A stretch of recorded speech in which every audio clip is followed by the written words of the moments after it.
Hello grade 11 ABM students. For this video, we will be dealing about the accounting equation.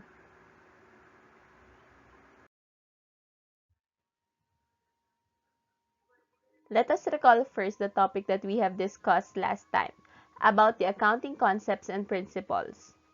The first one is the business entity principle. A business enterprise is separate and distinct from its owner or investor.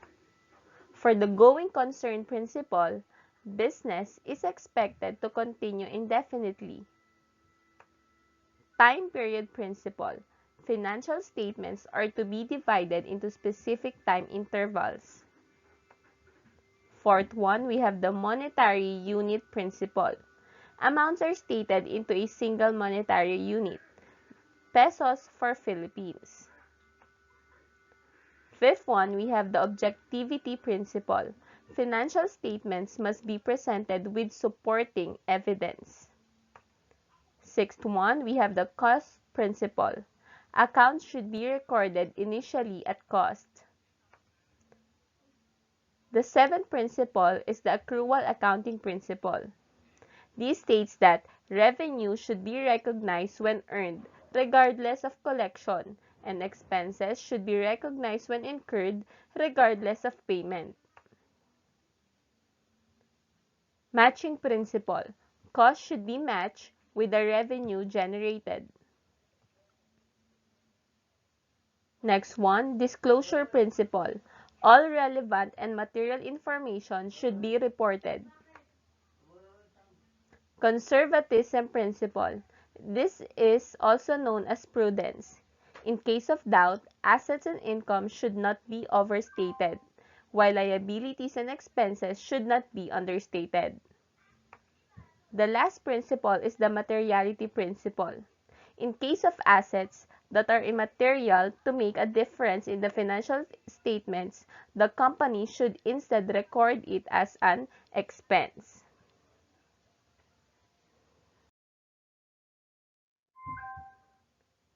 For this video, our learning targets will be illustrate the accounting equation and perform operations involving simple cases with the use of accounting equation. Let us continue our study through the introduction of the fundamental concept of the accounting equation. Take note, assets is equal to liabilities plus equity. This is the concept of accounting equation. Assets is equivalent to the sum between the liabilities and equity. The equation has two elements which equally divide the entity into two parts. The left side of the equation represents what the entity owns. So, yung asset refers to what the entity owns. On the other hand, the right side represents those that the company owes. So, liabilities and the equity represents those that the company owes.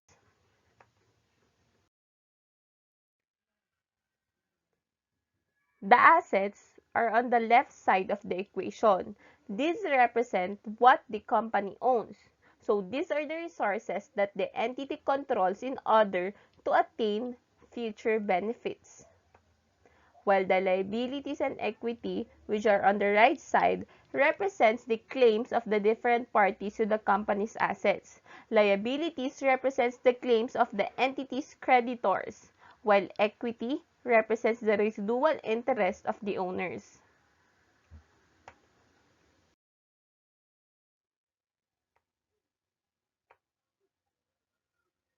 Also, remember that just like in any equation, the two sides of the equation should always be balanced. Hence, what the company owns should always be equal to what it owes to the owners. So, laging tatandaan, asset is equal to liabilities plus equity. Dapat balance palagi. So, there are cases that there will be increase or decrease and magkakaroon ito ng apekto sa bawat side ng ating equation.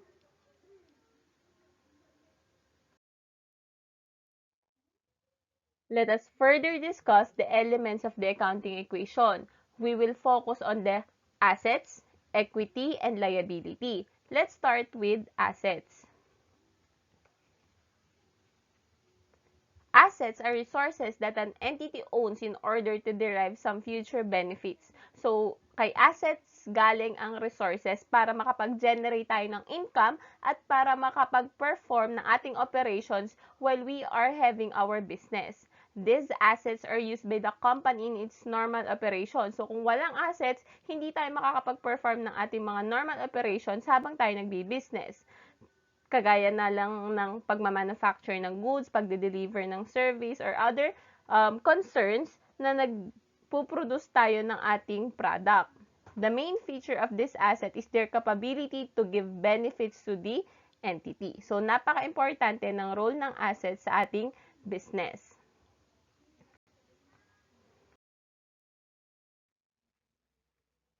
Let us now proceed to the example of assets.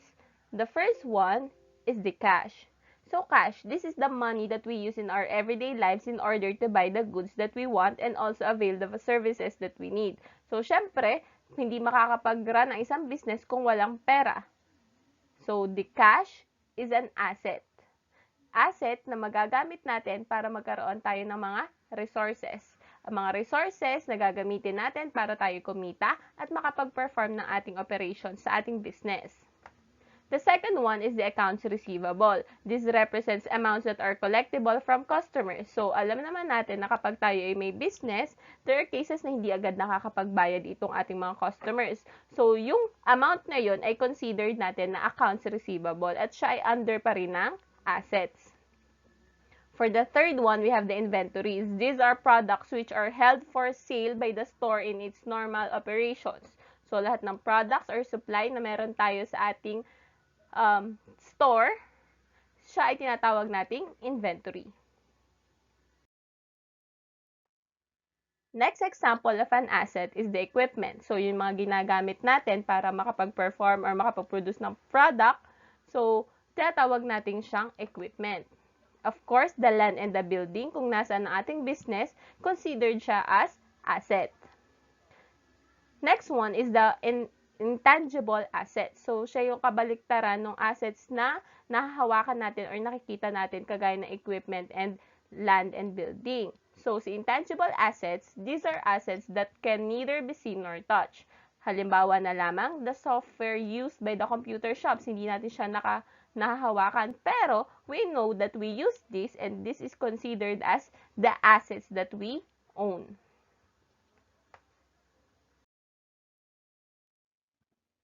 The second element of the accounting equation is the liability.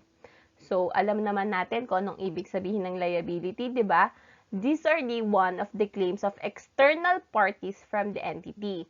Basically, they are the debts. So, yung mga utang of the entity to external creditors. So, alam naman natin kapag nagraran tayo ng business, minsan nagkakaroon tayo ng mga expenses na hindi agad natin nababayaran agad. So, these debts do not always have to be paid in money. Minsan, ang liabilities natin ay form ng obligations natin to do some service or even give something. These liabilities can take form in the following. The first one is the accounts payable. So, siya yung kabaliktaran ni accounts receivable. Kay accounts receivable, tayo yung magko-collect ng pera. Sa accounts payable, tayo yung magbibigay ng pera sa ating creditors. Second one is the unearned revenue.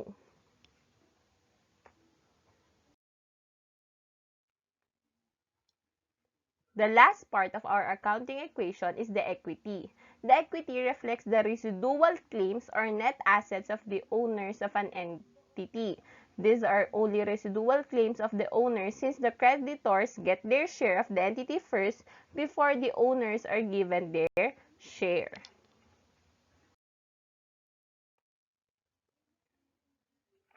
Generally, equity comes from two sources. The first one comes directly from the owners in the form of investments or capital. The other comes from the income of the business from its normal operations. This equity can take form in the following. First one, the revenues. Siyempre, kapag meron tayong business at tayo nagsasell ng product or nag-render ng service, meron tayong kikitain. And those are called revenues. Second one naman is the expenses. So, hindi natin may iwasan talaga, kagaya nga ng sinabi natin sa matching principle. Gada revenue, meron tayong na-incur na expenses. Third one is the capital. So, this represents the net investments of the business. Ikaw bilang isang owner ng isang business, magkakaroon ka ng equity kasi nag-invest ka sa iyong business in the form of capital.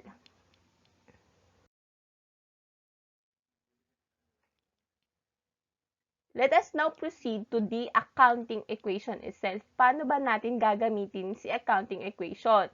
When using the accounting equation, one must remember the accounting identity, which means that the equality must be maintained throughout all transactions. The reason for this is because the assets of the entity will always be claimed by another party. So, kagaya ng sa math, kapag equal, lagi siya dapat equal sa pagsosolve natin. So, yun ang gagamitin nating concept dito sa accounting equation. Equality should be maintained sa bawat transactions. Also, another way to explain this is because of the identity property in mathematics, which states that both sides of an equation should be equal to each other at all times. As such, to maintain this identity, transaction always have a dual effect on the accounting equation. So, ibig sabihin, laging may dalawang effect sa accounting equation basta tayo nagkaroon ng transaction. Otherwise stated, each transaction of the entity would have to affect at least two accounts in order for the equation to remain in balance. Such account may be on the same side, kagaya ng halimbawa, nag-add ng asset pero mababawasan naman yung cash mo. Halimbawa, nag-purchase ka ng equipment, asset mo yon. Pero syempre, yung ginamit mo, pambili nun, cash. So, mababawasan din yung asset mo. So, there's a plus asset and minus asset. Kapag naman on both sides of the equation, there are cases na mag-a-add ka ng equity, so mag-a-add ng cash. Papasok siya kay asset. There are cases naman, halimbawa, nangutang ka. So, magkakaroon ka ng liability, pero yung pera na ipinasok mo sa business, papasok siya under cash, which is under asset. So, meron kang plus asset and plus liability at the same time.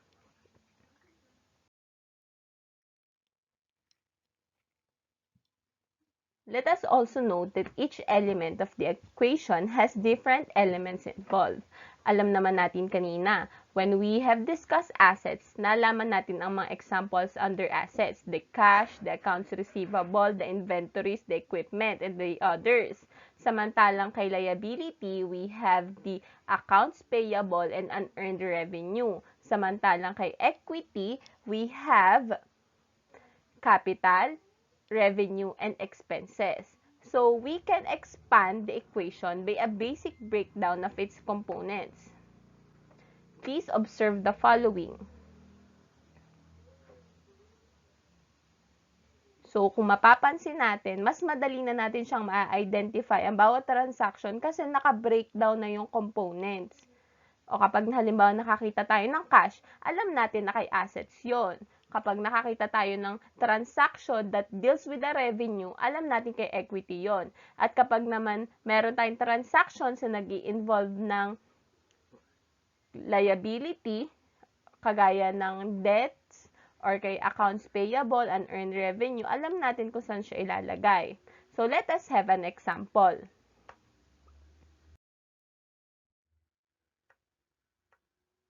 Consider the given transactions for the month of August and then observe the effects of them to each accounting element. So, kapag sinabi nating observe the effects, ibig sabihin, we will identify kung meron bang increase, decrease, or no effect sa bawat transaction. So, yung increase, halimbawa, mag-i-increase ba siya sa asset? Mag-i-increase ba siya sa equity or sa liability? Samantalang pwede din naman mag-decrease. Tandaan, lagi tayong may dual effect. At least two effects yon. Kapag halimbawa naman, there are cases na baka maapektuhan ang lahat. Depende yun sa transaction. So, let us have the first one. The owner invested cash of 150,000. Or pwede din naman, the business earned 150,000 cash from providing services. So, saan kaya ito papasok? Second one, purchase equipment at 20,000 pesos for cash. So, bumili ng equipment at nagbayad ng cash na 20,000 pesos. Third one, the owner withdrew cash of 12,500 or the business incurred 12,500 pesos expenses and paid in cash. Fourth one, the company purchased 5,000 pesos supplies on account. Fifth one, the owner withdrew cash of 15,000 pesos or pwede ding the business incurred 15,000 expenses and paid in cash. Sixth one, paid liabilities worth 53,000 pesos. And last one, the owner withdrew supplies worth 8,000 or the business used supplies worth 8,000 pesos. So, anong gagawin natin? Ilalagay natin ang bawat transaction sa table. So, we will use the numbers for the dates. Kasi importante ang pag-take note ng date sa bawat transaction. Ilalagay natin kung meron ba siyang increase, decrease, or no effect sa bawat element ng accounting equation. So, let us have the first one. Nag-invest ng cash na 150,000. Or, ganito din ang magiging itsura niya kung ang business ay naka-earn ng 150,000 cash from providing services. So, for August 1, meron tayong plus 150,000 sa cash. At alam natin na dahil nag-invest ang owner, we have owner's capital 150,000 pesos also. So, mapapansin natin balance. May effect sa cash, may effect din sa equity. So, 150,000 equals walang liability, 0 plus 150,000. Balance because 150,000 is equal to 0 plus 150,000 which is 150,000.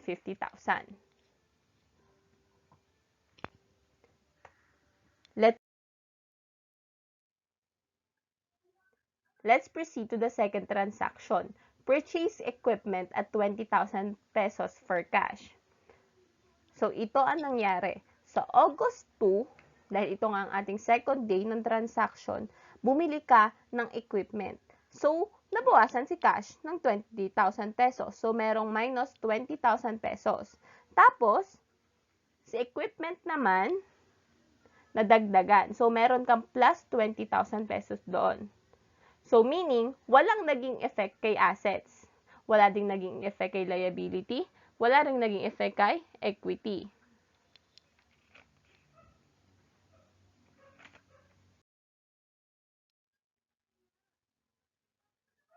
For the third one, the owner withdrew cash of 12,500 or pwede din naman ganito. The business incurred 12,500 expenses and paid in cash. So, ano nangyari?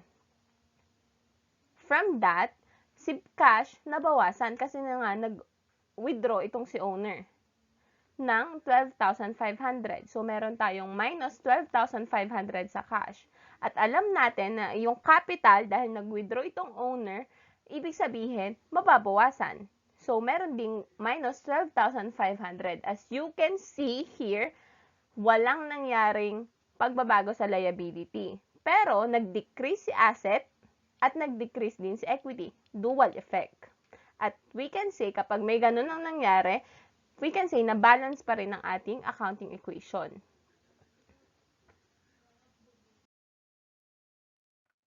For our next transaction, we have the company purchase 5,000 pesos supplies on account. So, ibig sabihin, kapag sabing on account, utang, di ba? So, kapag ganon, madadagdagan ang asset. Kasi under siya ng supplies. Okay? Meron tayong supplies doon na 5,000. So, nadagdagan itong si assets. Tapos, meron tayong additional 5,000 for the liability.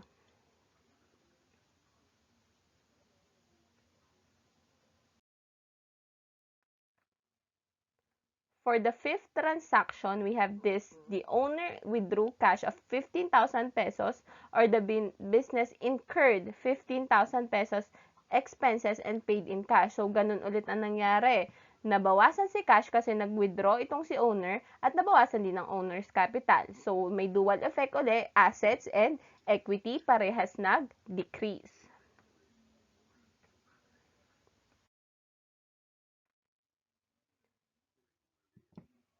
Next one, for our sixth transaction, we paid the liabilities worth 53,000 pesos. Ibig sabihin, mababawasan ang cash natin.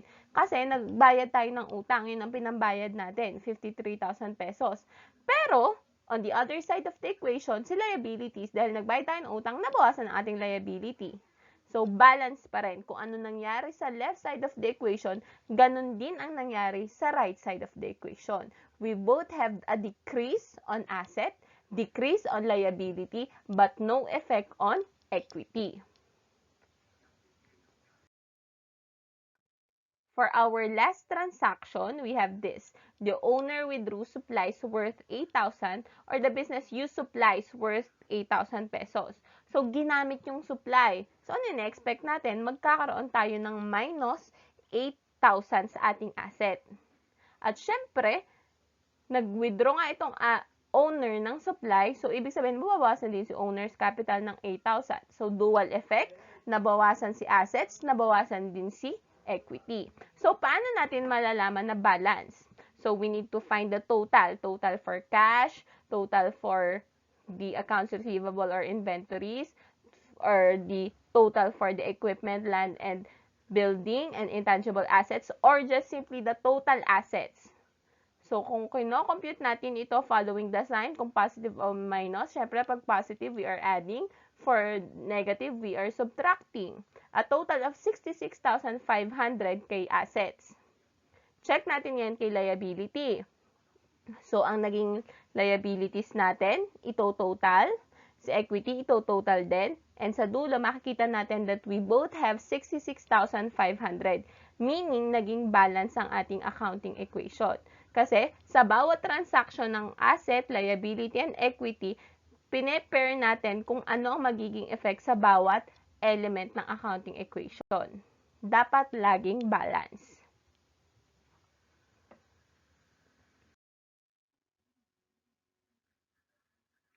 For your activities, kindly open your Genio account and look for the lesson package I created for you.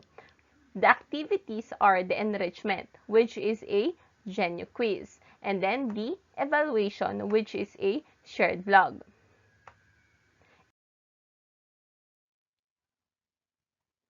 In line with the evaluation activity, let me help you by explaining each transaction of Mr. Garcia when he started a new business and completed the transactions during March. For March 1, he invested 48,000 pesos cash in the business. So, paano ba ang gagawin ninyo? Kagaya siya nung nasa example na na-discuss ko kanina. Gagawa kayo ng table, asset equals liabilities plus equity. Don't forget the column for the dates. Sa bawat date, meron transaction na nangyari. March 1, March 3, March 5, March 6, up to March 30.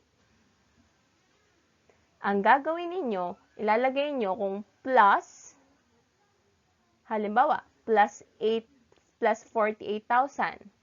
Kasi, nag-invest siya, ibig sabihin may plus 48,000 under cash, which is also under assets. At, dahil na nga nag-invest siya, ibig sabihin meron siyang equity na plus 48,000. At itutuloy-tuloy nyo lang yon kagaya nung pre-provide kong example kanina, hanggang sa umabot kayo sa last transaction on March 30. Let me explain the transaction for each day. So, on the first day, nagsimula siya na nag-invest siya ng 48,000 cash in the business. Second one, nag-rent siya syempre ng office space at nagbayad ng 800 pesos cash for the March rent. Next one, on the third day of March, anong nangyari? Nag-purchase siya ng equipment na nagkakahalaga ng 22,000 pesos at nagbayad siya ng 12,000 cash. Ang natitira ay utang muna at babayaran daw niya after 3 months. Pagdating ng March 5, bumili ulit siya ng office supplies at nagbayad ng 1,500 pesos cash. March 6, nakatapos siya ng exploration work. Ibig sabihin, he immediately collected a revenue of 420 pesos cash for the work. So, may pumasok na pera sa kanya na 420 pesos. On March 8, nag-purchase siya ng office equipment pero this time it's on credit na nagkakahalaga ng 1,350. So, nagkautang siya sa pag-purchase niya ng office equipment. On March 15, nakakompleto ulit siya ng exploration work kagaya nung nangyari nung March 6, pero this time, credit ang kanyang work on credit. Ibig sabihin, nakapagpautang siya ng the amount of 8,000 pesos. On March 18, nag-purchase ulit siya ng 700 pesos of office supplies, but this time again on credit. On March 20, nag-pay siya ng cash para sa inutang niyang office equipment noong March 8. On March 24, may billed a client 2,400 for work completed. The balance is due in 30 days. So, ibig sabihin, nagbigay siya ng bill sa isang kliyente dahil siya ay nakapagtapos ulit ng kanyang trabaho na nagkakahalaga ng 2,400. On March 28, he received 5,000 pesos cash for the work completed on March 15. And then, on the 30th, nagbayad siya ng salary of 1,100 cash sa kanyang assistant. On the same day, he also paid 340 pesos cash for his utility bill. Lastly, he withdrew 1,050 pesos cash from the business for personal use. So, I hope naging malinaw ang bawat transaction. Take note, ilalagay nyo siya sa table at dapat makikita na sa dulo ay siya ay naging balance. So, thank you for watching this video. Before I end this video, I want to leave this quotation. Life doesn't require that we be the best, only that we try our best. So, good luck and God bless.